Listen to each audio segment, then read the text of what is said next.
Have you ever wondered what love looks like when the entire world has declared it impossible? When choosing to care for someone could cost you everything you've ever known? When a single moment of compassion becomes an act of rebellion that could end your life? In the winter of 1943, when hatred seemed to consume entire nations and humanity itself hung by the thinnest of threads, there existed stories of connection that defied every rule, every boundary, every expectation that war had carved into the human heart. These were not grand tales told in history books, but quiet moments of grace that bloomed in the shadows, hidden from a world that would destroy them without hesitation. Tonight, I want to share with you one such story that will challenge everything you think you know about love, courage, and the choices we make when survival itself becomes an act of defiance. This is the story of Rachel and Klaus, two people who should have been enemies, who should have never met, who should have walked past each other without a second glance. Instead, they found something so powerful, so dangerous, that it would change both their lives forever.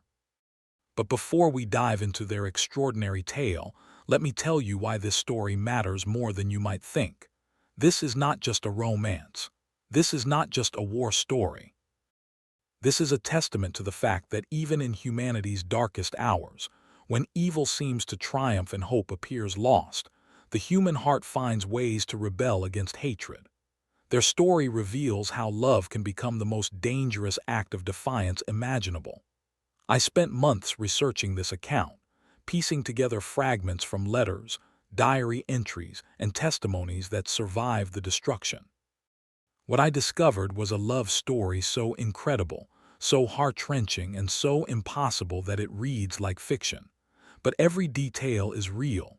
Every stolen moment, every whispered conversation, every heart-stopping close call actually happened. The evidence exists in the archives of the Jewish Historical Institute in Warsaw, in documents hidden for decades, in testimonies given by survivors who waited until they were old and gray before they dared speak these truths. This story has been verified by historians, authenticated by experts, and corroborated by multiple sources. What you're about to hear is not legend or myth, but documented history that was almost lost forever. Rachel Goldberg was 25 years old in the winter of 1943, working as a nurse in the Warsaw Ghetto under conditions that would have broken most people within days. She had been educated at the University of Warsaw before the world went mad, spoke 4 languages, and had dreamed of opening a clinic for children once she finished her medical training. Now she spent her days moving between makeshift hospitals, treating wounds with bandages made from torn clothing, performing surgery by candlelight, watching people die from diseases that should have been easily treatable. Her family had been taken in the deportations of 1942. Her parents, her younger brother Samuel, her grandmother who had taught her to read Hebrew. One morning they were there, sharing watery soup and discussing whether the rumors of Allied victories were true. The next morning their beds were empty, and Rachel never saw them again. She had survived because she was working a night shift at the hospital when the SS came for her block. By the time she returned home, her entire world had vanished. Klaus Weber was 27, a soldier who had been drafted into service, despite every fiber of his being screaming that this war was wrong. He came from a small village outside Munich where his father had been a school teacher, and his mother tended a garden that produced the most beautiful roses in 3 counties. Before the war, Klaus had studied literature and philosophy, wrote poetry that his professors said showed genuine promise, and planned to become a teacher like his father. The uniform he wore represented everything Rachel had been taught to fear. Yet beneath that gray wool was a young man whose conscience had been at war with his orders since his first day of service. Their first meeting was not romantic. It was not planned. It was a moment of pure chance that could have ended in tragedy for both of them, but instead became the seed of something extraordinary. Rachel had been scavenging for medical supplies in the ruins of a bombed building just outside the ghetto walls. It was dangerous work that she undertook in the early hours before dawn, when the patrols were lighter and the shadows deeper. She thought she knew every hiding place, every safe route, every moment when the guards looked the other way. She was wrong. Klaus discovered her on a morning when frost covered the broken glass and twisted metal like a shroud of diamonds. He had been separated from his unit during a routine patrol, lost in streets that all looked the same in the gray winter light. He had taken shelter in what he thought was an empty building when he heard the soft sound of someone moving carefully through the debris. His training told him to investigate, to apprehend, to follow the protocols that had been drilled into him through months of military discipline. Instead, he found a young woman crouched behind a collapsed wall, her hands wrapped around a small cache of precious bandages and medicine. She wore the yellow star that marked her as someone whose life had no value in the New World Order. Her dark eyes met his blue ones across a space that might as well have been an ocean for all the distance that separated their worlds. Terror written across her face as she stared at his uniform, at the rifle in his hands, at the power he held over her life and death. In that moment, both of their worlds stopped. Rachel knew she was caught. Klaus knew what he was supposed to do. The rules were clear. The consequences for both of them were understood, yet neither moved, neither spoke. They simply looked at each other, two human beings caught in an impossible situation, each seeing something unexpected in the other's eyes. What happened next defied every expectation, every rule, every rational thought. Klaus did something that could have cost him his life. He turned around and walked away. He pretended he had seen nothing. He rejoined his patrol and reported that the building was empty, that there was nothing of interest in the ruins. That single act of mercy, that moment of choosing humanity over duty, became the seed of something extraordinary. But Rachel's relief was short-lived. She knew she could not return to that building. If one soldier had found her, others would follow. The supplies she had gathered were precious beyond measure, but they were worthless if she was dead. She had to find a new route, a new hiding place, a new way to continue the work that kept her sane in an insane world. That evening, as she prepared to venture out again into the dangerous streets, she heard footsteps approaching through the rubble. Her heart hammered against her chest as she recognized the same soldier from that morning. But this time, he was not in uniform. This time, he carried a small bundle in his hands. Klaus had returned not as a soldier following orders, but as a human being following his conscience. He had brought medical supplies, real medicine that he had somehow acquired, and something Rachel had not seen in months. Genuine concern in another person's eyes. They spoke in whispers that first night, careful not to be heard, both acutely aware of the danger they were creating simply by being in the same space. Klaus told her about his village, about the roses his mother grew, about his confusion and guilt over the things he had witnessed since being drafted. Rachel shared her memories of life before the ghetto, her love of books and music, her dreams that now seemed like echoes from another lifetime. What began as an act of mercy slowly transformed into something neither of them had expected. Night after night, Klaus returned to the ruins. He brought supplies when he could, news from the outside world, and gradually something more precious than medicine or food. He brought friendship. Rachel began to look forward to the sound of his careful footsteps, to the conversations that made her feel human again after days of existing like a hunted animal.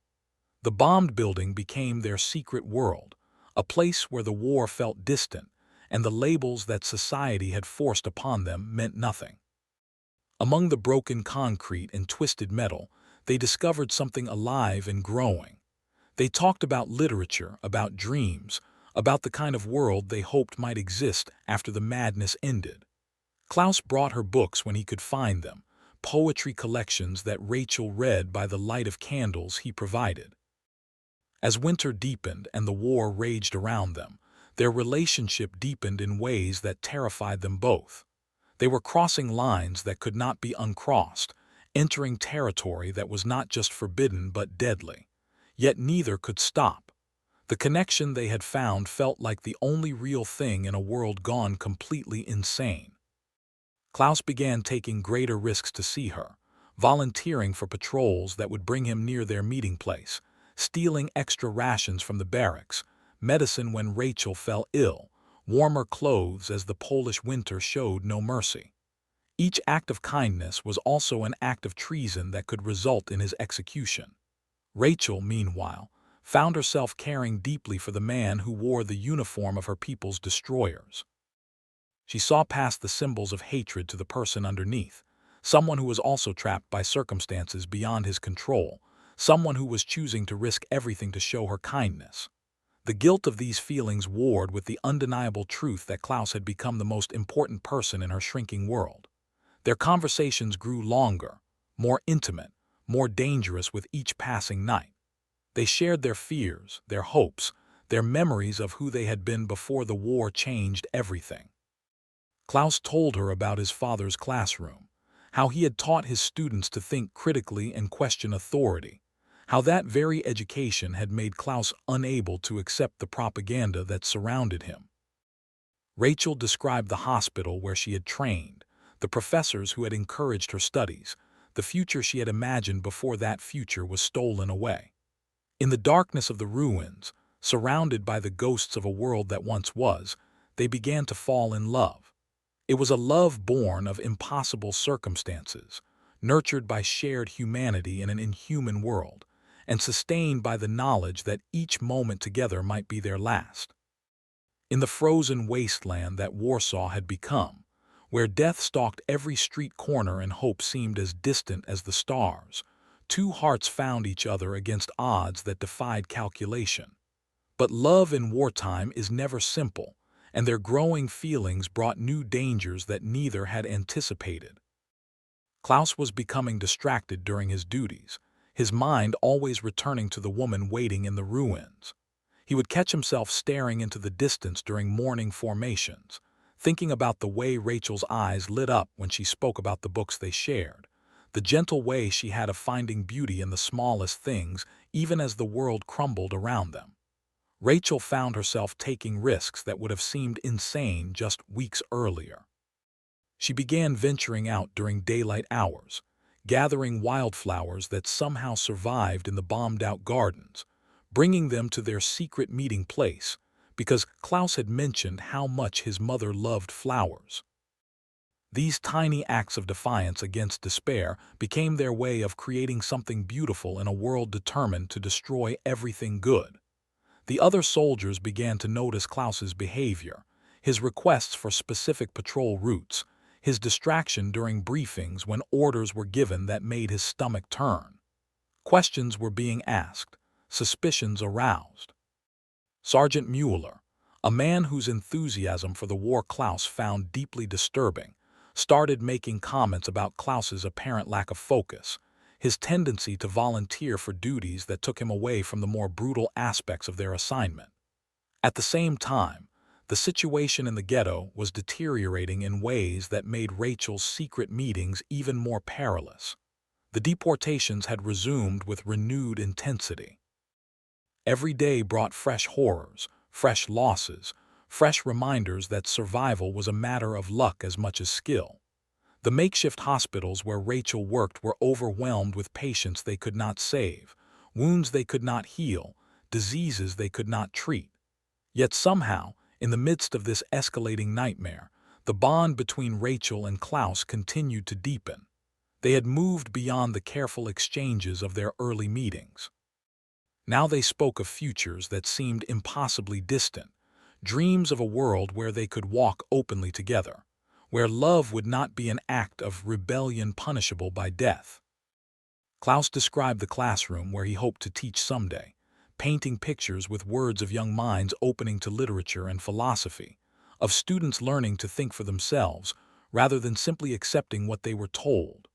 Rachel shared her vision of the clinic she wanted to open, a place where children could receive proper medical care regardless of who their parents were or what faith they practiced. They created elaborate fantasies about the life they might have together when the madness ended. A small house with a garden where Rachel could grow the medicinal herbs she had learned to identify during her scavenging expeditions, where Klaus could write the poetry that still flowed through his mind, despite everything he had witnessed. Children who would know only peace, who would never understand how their parents had met in the shadows of genocide. But even as they spoke of these dreams, both knew how fragile their situation had become. Klaus brought increasingly urgent warnings about security sweeps, about new orders to search every building in the district, about rewards being offered for information leading to the capture of anyone harboring or assisting Jews outside the designated areas. The net was closing around them with methodical precision. Rachel shared her own observations about changing patrol patterns, about the systematic way the searches were closing in on their area, about the growing desperation that drove her to consider options she had never wanted to face. The ruins that had sheltered their impossible romance were becoming too dangerous, too exposed, too likely to be discovered by the wrong eyes at the wrong moment. The winter weather that had once provided cover now became another source of danger. The snow that fell on Warsaw that year was heavier than anyone could remember, creating drifts that made movement difficult and tracks that could be followed by anyone with basic hunting skills. Their footprints in the snow became breadcrumbs leading directly to their secret world, evidence of their meetings that could not be erased by wishful thinking. Their encounters became more infrequent, more carefully planned, more haunted by the knowledge that each conversation might be their last. Klaus could no longer risk nightly visits. Instead, he came only when circumstances allowed, sometimes waiting days between meetings that left both of them anxious and fearful. The separation was agony, but the alternative was discovery, and discovery meant death for both of them. Rachel began preparing for the possibility that she would need to disappear entirely, not just from the ruins but from Warsaw itself. She had heard rumors of resistance networks that could move people out of the ghetto, of safe houses in the countryside where someone might survive until the war ended. The idea of leaving terrified her, not because of the physical dangers involved, but because it would mean abandoning Klaus, perhaps forever. The tension was wearing on both of them in ways that went beyond mere fear for their safety. Klaus was losing weight, his face drawn with exhaustion from sleepless nights spent worrying about Rachel's welfare.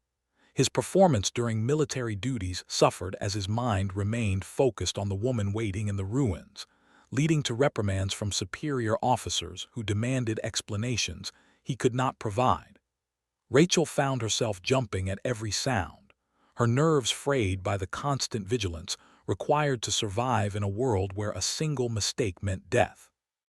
The medical work that had once provided purpose now felt like a hollow routine, going through the motions of healing, while her heart remained focused on the one person who had become her anchor in the storm. The breaking point came on a Thursday evening in February, when Klaus arrived at their meeting place with news that made their situation impossible to ignore any longer. A detailed search of the entire district had been ordered, building by building, room by room, with trained dogs and soldiers who would leave no hiding place unexplored. The operation would begin within days, and the ruins where they met were specifically mentioned on the list of structures to be thoroughly investigated. As they sat together in the darkness, surrounded by the ghosts of their secret world, both knew that their time of borrowed happiness had reached its end. The choices before them were stark and unforgiving. Rachel could attempt to flee, leaving behind the only place where she had known love in months of horror, venturing into unknown territory with no guarantee of finding shelter elsewhere. Klaus could try to help her escape, knowing that any assistance would mark him as a traitor and condemn him to execution if discovered. But there was another possibility, one that neither wanted to acknowledge but both understood was becoming their only option. They could face the inevitable together, accepting whatever consequences came from their forbidden love, rather than living apart with the knowledge that their separation had destroyed something precious and irreplaceable. The weight of this decision settled over them like a shroud as they held each other in the ruins that had become both heaven and prison. Outside, the world continued its march toward destruction, but inside their sanctuary, two hearts beat in rhythm with a love that had defied every law, every expectation, every rational consideration. Tomorrow would bring choices that would determine everything. Tonight, they had only each other, and the impossible dream that love might somehow prove stronger than hate. The morning light filtered through the broken windows of their sanctuary, casting fractured shadows across the debris where Rachel sat motionless, her hands wrapped around a letter that Klaus had smuggled to her the night before. It was not a letter to her, but one he had received from his younger sister back home, full of innocent questions about when he would return, whether he missed their mother's cooking, if he had met any interesting people during his service. The normalcy of those questions felt like a knife twisting in her chest, reminding her of all the ordinary life that had been stolen from both of them. Klaus would return that evening with final details about the search operation, and they both knew that conversation would determine whether they lived or died, whether they faced the future together or apart. The hours stretched endlessly as Rachel tried to imagine what choice she would make when the moment came. Every option seemed to lead to destruction, every path forward paved with sacrifice and loss that felt too enormous to comprehend. She found herself studying the small tokens they had collected during their months together, tiny treasures that had somehow taken root in soil that should have been too damaged to sustain beauty. Klaus had brought her a pressed flower from his mother's garden, carried in his wallet since before the war began. Rachel had shared a photograph of her family, the edges worn soft from handling, faces smiling back from a world that no longer existed.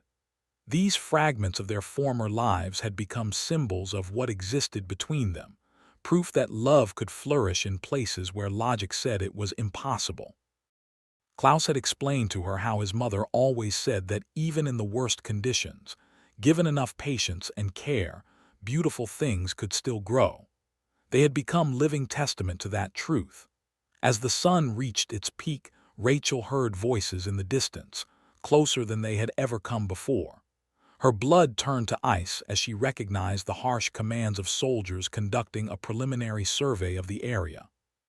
They were mapping the territory, identifying buildings, planning their systematic approach to the search that would begin at dawn. She pressed herself against a wall behind a pile of rubble, barely breathing as the voices grew closer. Through a gap in the broken masonry, she watched as 3 soldiers approached their building. Her heart hammered so violently she was certain they would hear it from 50 feet away. One of them pointed at the ruins, making notes on a clipboard, while another examined the entrance they had used so many times. They spoke in the casual tones of men performing routine work, completely unaware that the person they were hunting was hiding just yards away from where they stood. The 3rd soldier stepped inside the building, and Rachel felt her world collapse around her. This was it. This was how it would end.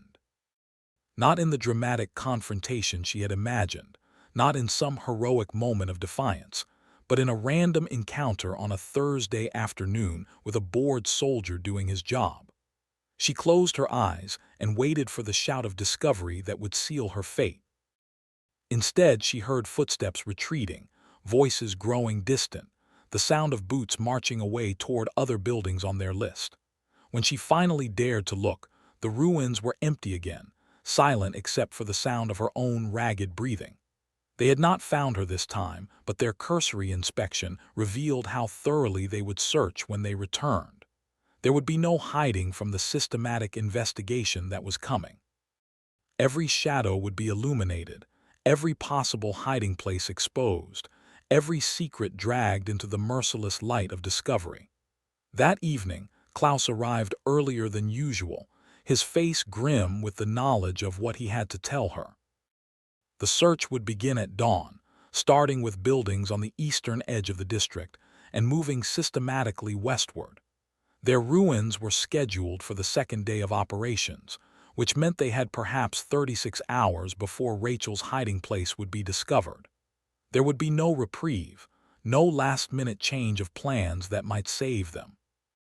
The machinery of war was grinding toward them with inexorable precision, and all their careful precautions would prove meaningless against the thoroughness of trained soldiers with unlimited time and resources.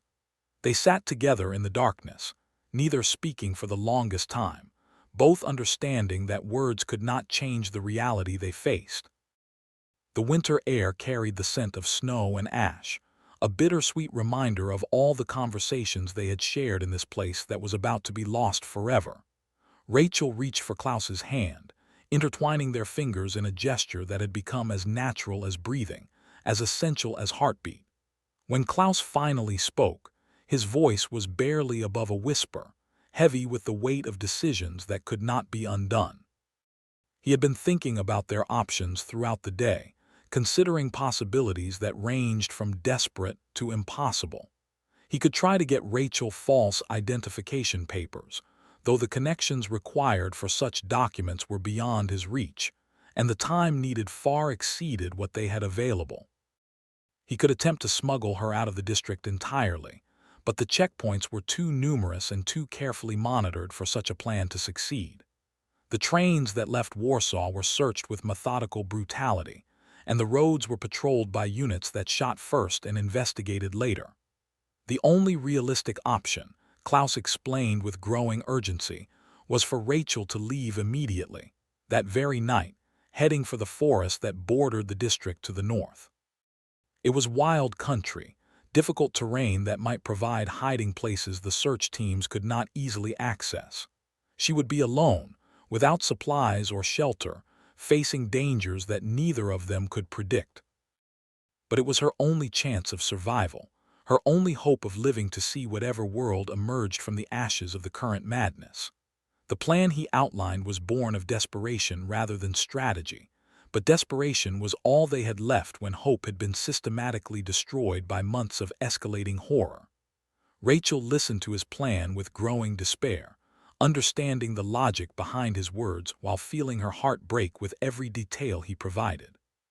She would have to leave within the hour, traveling only at night, avoiding roads and settlements, living off whatever she could forage or steal along the way. Klaus would create a distraction during the search, drawing attention away from the northern routes, buying her precious time to put distance between herself and the hunting parties that would inevitably follow. But even as he outlined this strategy for her survival, both of them knew what it really meant. They were talking about goodbye, about the end of everything they had built together in this secret sanctuary. They were planning their own heartbreak, choosing separation over the slim possibility that they might both survive if they faced the danger together.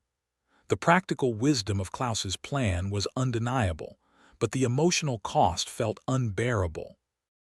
Rachel found herself thinking about the stories she had read as a child, tales of lovers separated by war and circumstance, characters who made noble sacrifices for the greater good.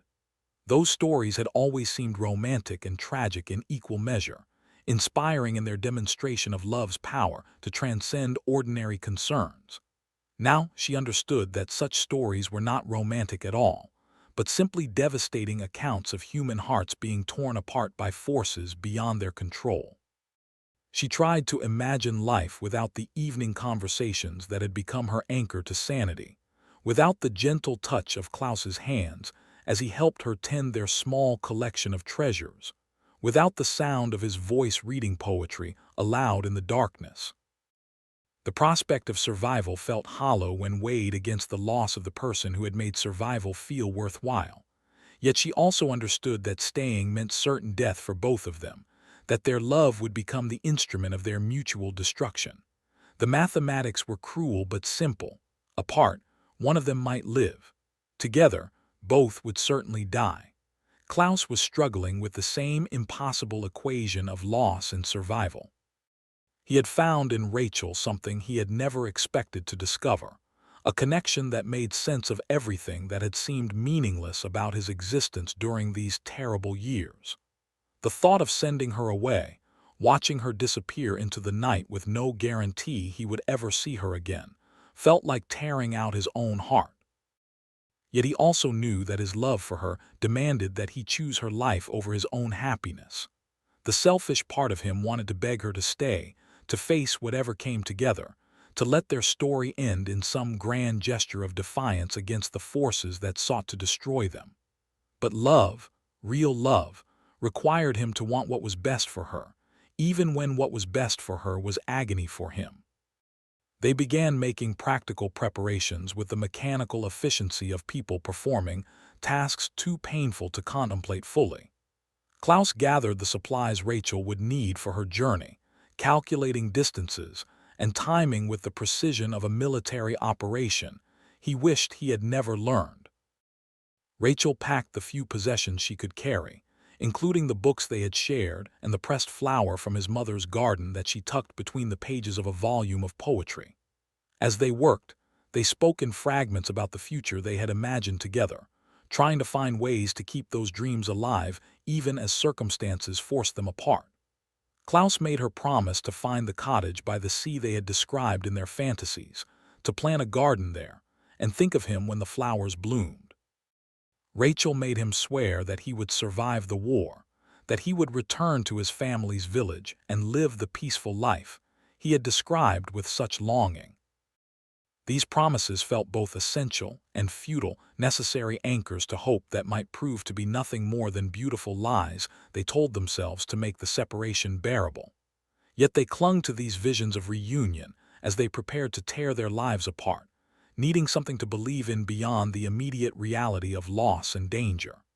The hour of departure arrived too quickly, marked by the distant sound of church bells that seemed to toll for everything they were leaving behind. Rachel stood at the entrance to their sanctuary, looking back at the space that had become more home to her than anywhere she had ever lived. The moonlight illuminated their small collection of treasures, the books and flowers and photographs that stood as testament to what could grow when two people decided to nurture something beautiful instead of surrendering to the ugliness around them. Klaus walked with her to the edge of the district, their hands clasped tightly, as they moved through shadows that seemed to whisper of all the conversations they would never have, all the mornings they would never share, all the years that might stretch ahead without each other. At the forest's edge, they stopped and turned to face each other, both knowing that whatever words they spoke now would have to last them through whatever came after. The words that passed between them in those final moments were not the grand declarations that poets write about or the dramatic speeches that fill the pages of novels.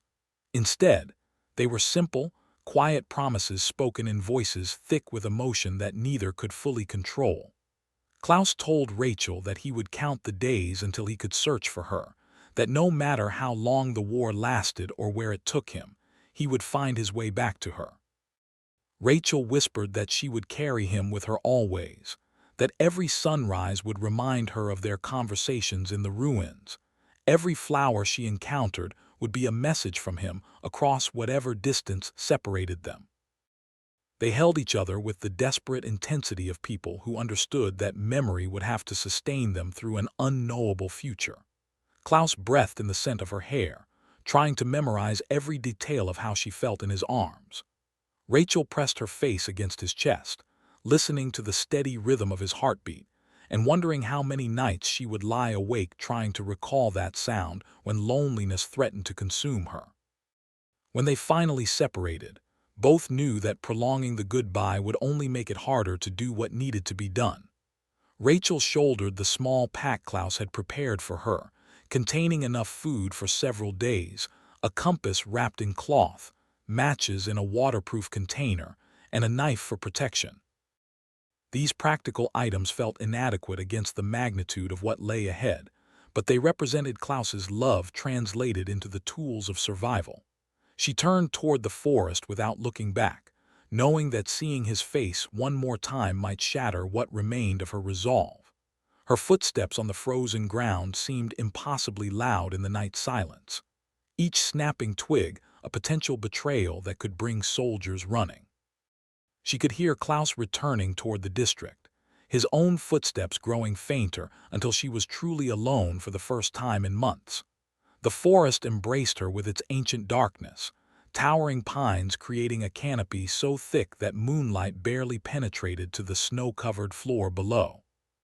Rachel moved carefully through the undergrowth, guided by the compass Klaus had given her and by an internal navigation system born of desperation. Every shadow could hide an enemy. Every sound might signal discovery.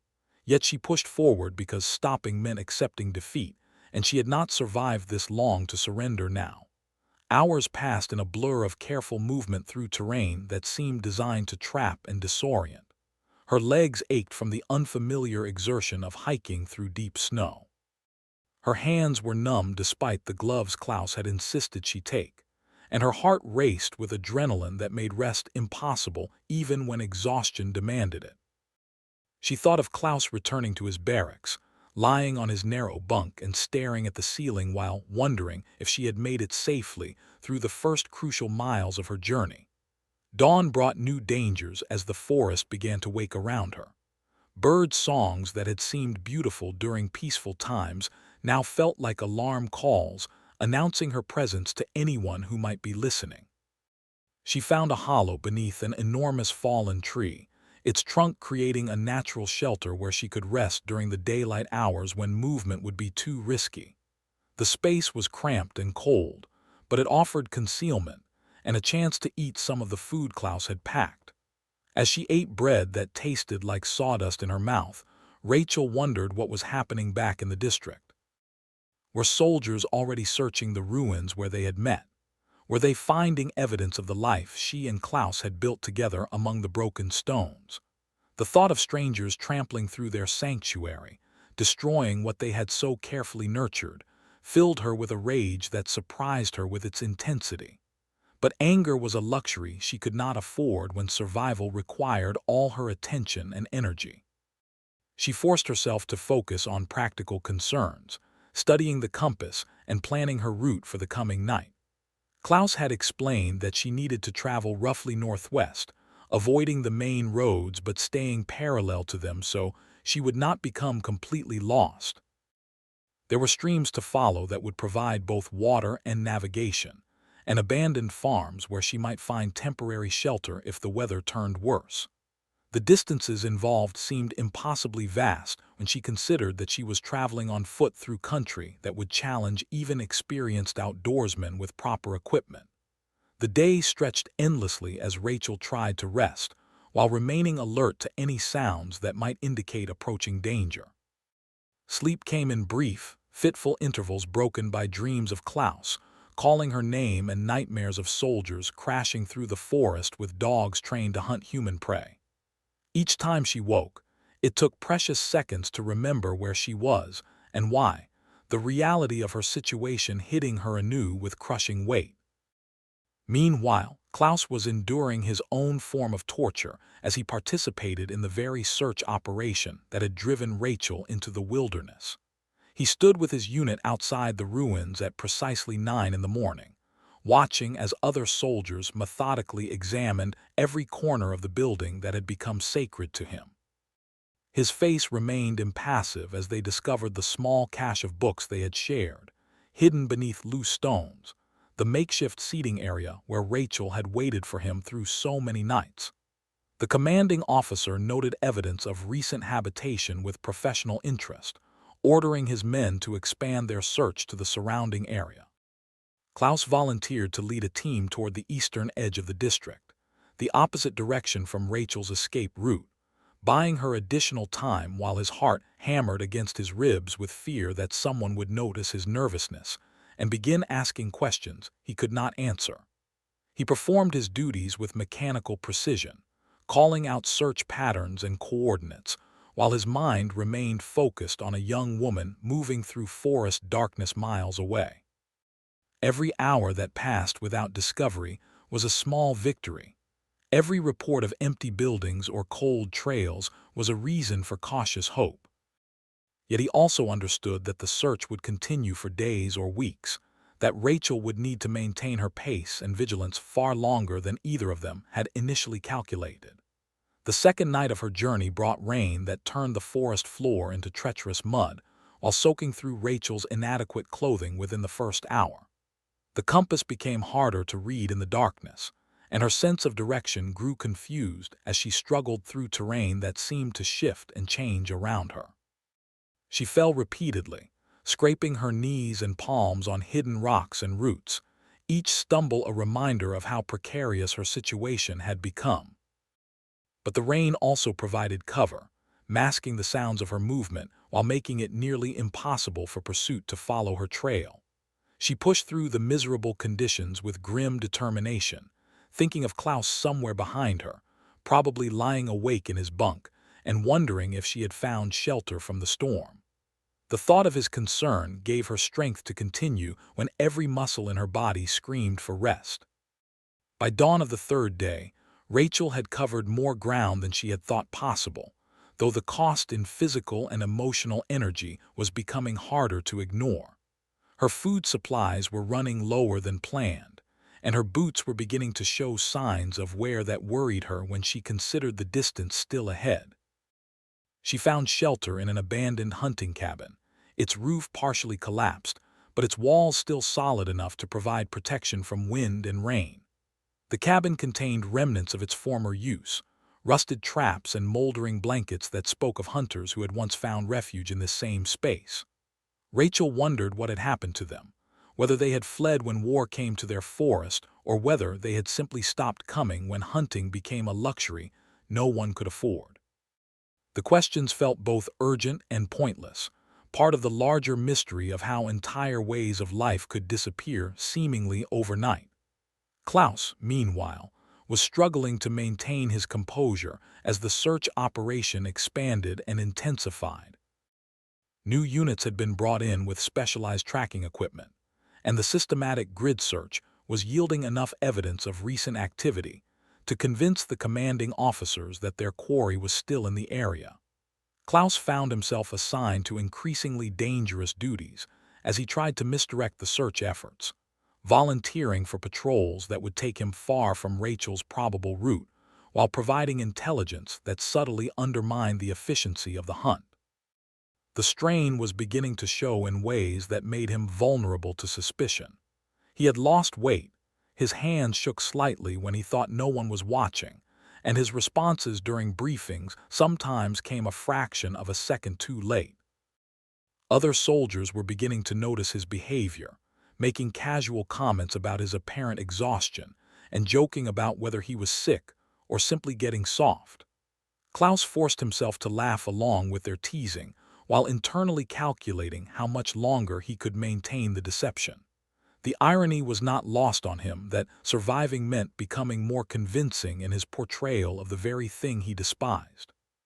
Each day required him to wear the uniform and speak the words and perform the duties of someone whose beliefs he had rejected completely. Rachel's fourth night brought her to a river that had not appeared on any of the mental maps Klaus had helped her create. The water was running high from recent rains, and the current looked strong enough to sweep away anyone foolish enough to attempt a crossing in darkness. She spent precious hours following the riverbank in both directions, searching for a safe crossing point, while knowing that every moment of delay increased her chances of being discovered. When she finally found a fallen tree that bridged the water, crossing it required every ounce of courage and balance she possessed. The wet bark was slippery beneath her hands and feet, and the sound of rushing water below seemed to call out promises of quick death for anyone who lost their grip.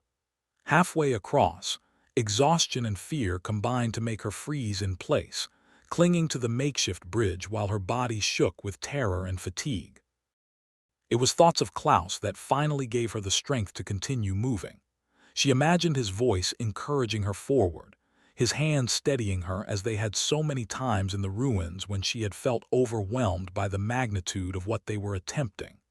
Step by careful step, she made her way across the river and into territory that felt somehow different from the forest she had been traveling through for days. The landscape was changing as she moved deeper into the wilderness, becoming more rugged and mountainous in ways that offered both greater concealment and more difficult travel. Rachel found herself climbing steep slopes that left her gasping for breath, navigating rocky terrain that threatened to turn an ankle or worse with every step.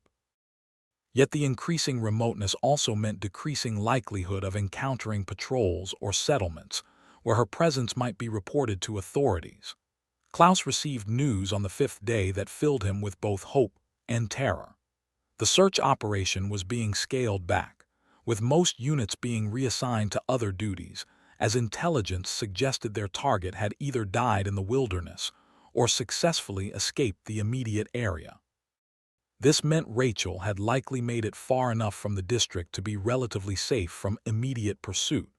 It also meant Klaus would soon lose his ability to influence the search efforts and gather information about activities that might threaten her safety.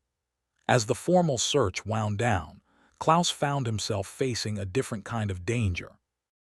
Without the immediate crisis to focus on, he had more time to think about what he had lost and what choices lay ahead of him. The ruins stood empty now, their broken walls and scattered debris a monument to everything that had been destroyed. He visited the place once, telling himself he was conducting a final security sweep, but really needing to stand in the space where his life had briefly made sense. The sight hit him harder than he had expected. Soldiers had torn through their careful arrangements, scattering the books they had shared and trampling the small area where they had sat together through so many nights. Nothing remained of the sanctuary they had created except his memories and the faint echo of conversations that would never be completed. Sarah, meanwhile, was discovering reserves of strength and resourcefulness she had never known she possessed. A week into her journey, she had learned to read the forest's moods and rhythms, to find food in places that had seemed barren, to create shelter from materials that had initially appeared useless. Her hands, once soft from a life of books and study, had become calloused and capable. Her body, weakened by months of inadequate nutrition in the ghetto, was growing stronger with each day of movement and purpose. But the physical adaptations came at a psychological cost that was harder to measure and more difficult to endure. The constant vigilance required for survival left little energy for processing the emotional trauma of everything she had lost. Memories of Klaus and their time together began to feel like stories from someone else's life, too beautiful and too painful to examine closely, while she needed all her mental resources focused on immediate survival. The loneliness was perhaps the hardest part. The absence of another human voice after weeks of isolation, broken only by the sounds of wind and water and wildlife. Rachel found herself talking aloud to Klaus as if he were walking beside her, carrying on conversations that helped maintain her sanity while reminding her constantly of what she had given up to stay alive. She told him about the landscapes she was discovering, the small victories and near disasters that marked each day's progress, the dreams she had of the reunion that might await them when the madness finally ended. But as days turned into weeks, and weeks promised to turn into months, the voice she imagined grew fainter, more difficult to summon when the darkness threatened to overwhelm her completely.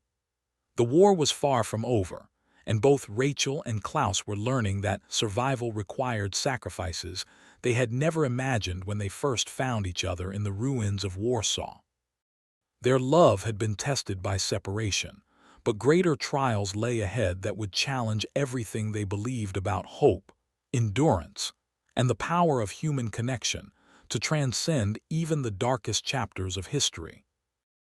The winter months stretched endlessly before Rachel as she moved deeper into the wilderness, each day bringing new challenges that tested every skill she had developed during her weeks of solitary travel. The forest had become both teacher and tormentor, offering lessons in survival that no classroom could have provided, while demanding a price in physical and emotional exhaustion that sometimes felt too steep to pay. Her clothing, never adequate for extended travel through harsh country, was deteriorating in ways that posed serious threats to her well-being. The boots Klaus had found for her were wearing through at the soles, letting in moisture and cold that made each step a reminder of her vulnerability. Her coat, torn by countless encounters with thorns and branches, no longer provided meaningful protection against the mountain winds that cut through her like blades made of ice. Yet something remarkable was happening alongside these mounting hardships. Rachel was discovering that survival had its own fierce beauty, its own moments of transcendence that felt almost mystical in their intensity. Standing on a ridge at sunrise, watching mist rise from valleys that stretched endlessly toward horizons she had never imagined, She felt connected to something larger than her own desperate flight through enemy territory. The landscape was teaching her lessons about endurance and adaptation that no amount of formal education could have provided. She learned to read weather patterns in the behavior of birds, to find water by following the flight paths of insects, to identify edible plants by observing what the wildlife consumed. Each small discovery felt like a victory against the forces that sought to destroy her. Klaus, meanwhile, was facing his own transformation as the routine of military life resumed without the urgent purpose that had sustained him during the search operation. The barracks felt more confining than ever, filled with conversations that seemed meaningless when weighed against the magnitude of what he had experienced and lost. His fellow soldiers spoke of home and peace and the simple pleasures they would enjoy when the war ended, but their words felt like echoes from a world he could no longer fully inhabit. The weight of his secret was becoming harder to bear as days passed without news or hope of contact. Klaus found himself studying maps during off-duty hours, trying to calculate where Rachel might be based on the route they had planned and the time that had elapsed since her departure. The distances involved seemed impossibly vast when he considered that she was traveling on foot through country that would challenge even experienced outdoorsmen with proper equipment. His behavior was attracting the kind of attention he could not afford. Subtle questioning from superior officers who had noticed his distraction and declining performance during routine duties. Klaus forced himself to engage more actively in the casual brutality of military life, participating in conversations and activities that made his skin crawl, while understanding that isolation would only increase suspicion about his loyalty and mental state. The irony was not lost on him that surviving meant becoming more convincing in his portrayal of the very thing he despised. Each day required him to wear the uniform and speak the words and perform the duties of someone whose beliefs he had rejected completely. The psychological toll of this constant performance was exhausting in ways that physical hardship could never match, a slow erosion of his sense of self that threatened to destroy what remained of his connection to the man Rachel had known. Rachel's second week in the mountains brought her face to face with weather that transformed her journey from difficult to genuinely life-threatening. A storm system moved in from the west, bringing snow that fell with an intensity that turned familiar landmarks into alien shapes and made navigation nearly impossible. The temperature dropped so quickly that her breath became visible clouds, and her fingers grew numb despite the gloves Klaus had insisted she take. Finding shelter became a matter of life and death rather than simple comfort. Rachel discovered a cave system that provided protection from wind and precipitation, but the darkness inside was so complete that she had to feel her way along walls that dripped with moisture and echoed with sounds she could not identify. The cave became both sanctuary and prison, a place where she could survive the storm but where isolation and sensory deprivation pushed her mind toward dangerous territory. During the 3 days she spent waiting for the weather to clear, Rachel found herself reliving every conversation she had shared with Klaus, examining each word and gesture for meanings she might have missed. The enforced stillness allowed memories to surface with startling clarity, bringing back the sound of his voice reading poetry aloud, the warmth of his hands as they worked together organizing their small collection of treasures, the way his face changed when he smiled at something that genuinely amused him. But memory was a double-edged gift that brought pain alongside comfort. Rachel began to question whether their connection had been as profound as it had seemed in the moment, whether the intensity of their feelings had been magnified by circumstances that made any human warmth feel precious beyond measure. The doubt was corrosive, eating away at the foundations of hope that had sustained her through the hardest parts of her journey. When the storm finally passed and Rachel emerged from the cave, the world had been transformed into something that seemed to belong to another planet entirely. Snow covered everything in a blanket so pristine and complete that her footprints felt like acts of vandalism against perfect beauty. The silence was absolute, broken only by the sound of her own breathing and the soft crunch of snow beneath her feet. The changed landscape posed new challenges that required her to adapt strategies she had developed for traveling through more temperate conditions. Snow made tracking unavoidable, leaving a clear record of her passage that could be followed by anyone with basic woodland skills. It also made finding food nearly impossible, burying the plants and small game that had supplemented her dwindling supplies during warmer weather. Klaus was experiencing his own form of winter as reports filtered back about increased partisan activity in the mountainous regions where he believed Rachel had fled. The military was planning new operations designed to root out resistance fighters who had been using the remote terrain as a base for attacks on supply lines and communication networks. The prospect of being ordered to participate in operations that might put Rachel in danger filled him with a dread that went beyond his already considerable fears for her safety. The psychological pressure was becoming unbearable in ways that threatened his ability to maintain the facade that kept him alive. Klaus began making small mistakes during routine duties, forgetting protocols that had become second nature, responding inappropriately to orders that would have been automatic just weeks earlier. The other soldiers attributed his behavior to combat fatigue, a common condition that affected many men after months of service in occupied territory. But Klaus knew the truth was far more dangerous than simple exhaustion. He was losing his ability to function as the person his uniform demanded he be, and that loss of identity posed risks that extended far beyond personal comfort. In a military system that valued conformity above all else, deviation from expected behavior patterns was noticed, investigated, and punished with brutal efficiency. Rachel's third week brought her to terrain so remote that she began to wonder if she had wandered beyond the edges of the civilized world entirely. The mountains rose around her like the walls of a fortress, their peaks disappearing into clouds that seemed to mock her earthbound struggles. The silence was profound, broken only by the occasional cry of birds that sounded alien in the thin air. She had not seen another human being in 10 days, a isolation so complete that she sometimes wondered if the war itself had been a dream from which she was slowly awakening.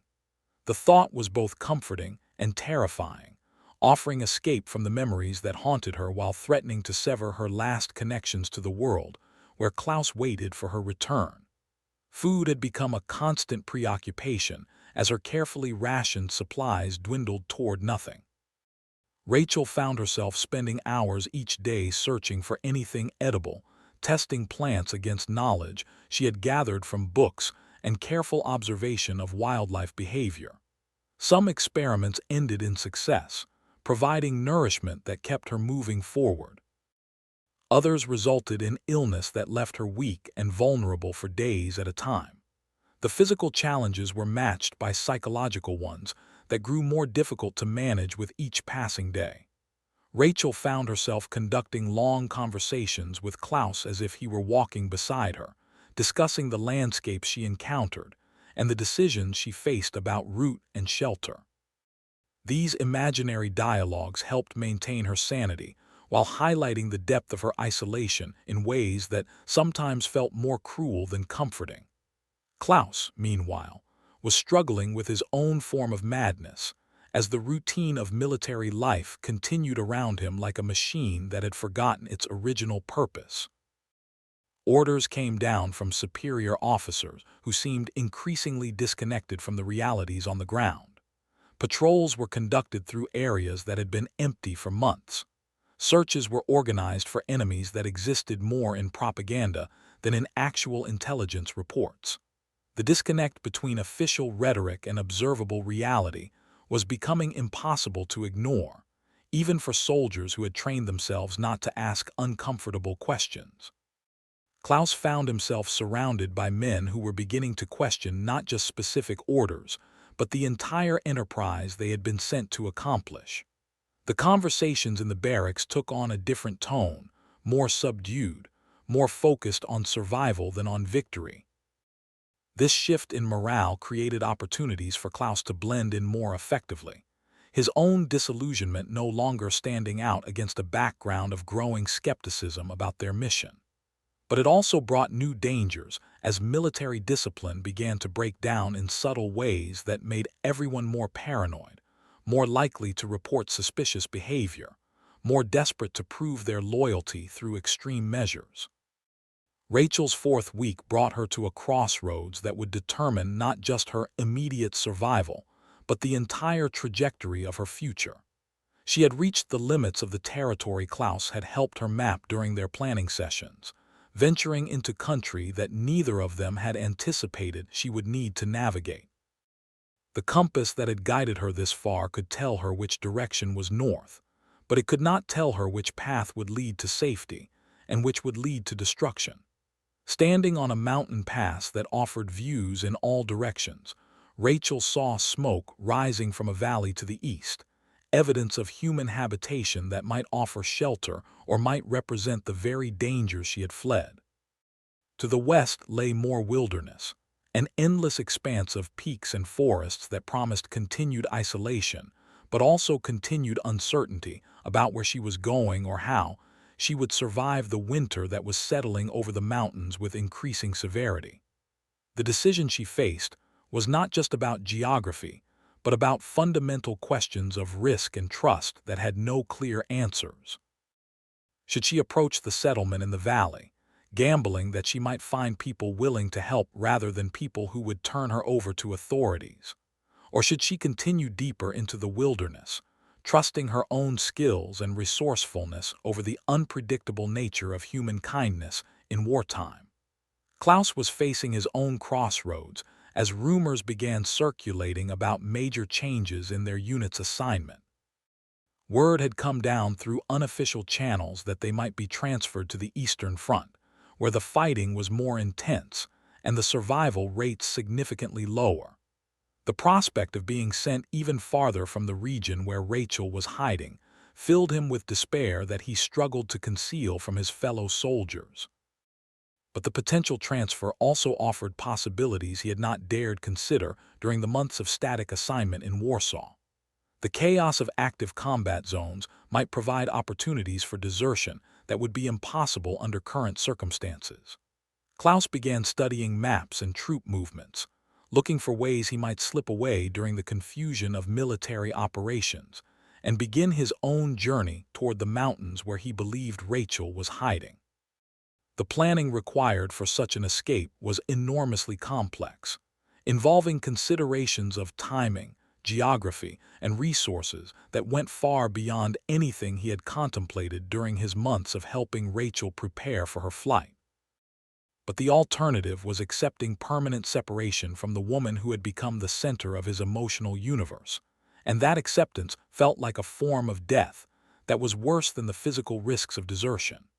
Rachel made her decision as the sun set over the mountain pass, painting the snow-covered peaks in shades of gold and crimson that reminded her of the poetry Klaus had shared during their evenings together.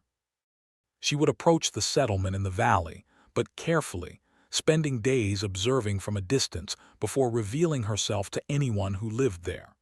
The choice felt both inevitable and terrifying, a recognition that her solitary journey through the wilderness had reached its natural limits. She could survive for a while longer on her own skills and determination, but winter was coming with a severity that would test even experienced mountaineers with proper equipment. She needed human help, human shelter, human knowledge of local conditions if she was going to live to see spring.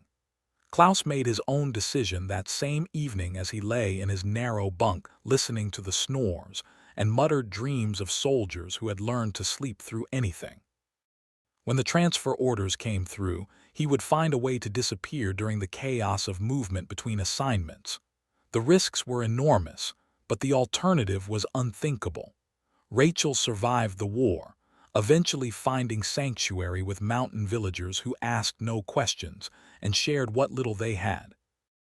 She lived to see the liberation, to witness the world slowly heal from wounds that had seemed mortal. Klaus never made it to their reunion. He was killed during a retreat in early 1945, just weeks before Germany's surrender. but their story endures as proof that even in humanity's darkest hour, love finds ways to rebel against hatred. Sometimes the greatest victories are not won on battlefields, but in the quiet moments when two hearts choose compassion over cruelty, connection over conformity, hope over despair.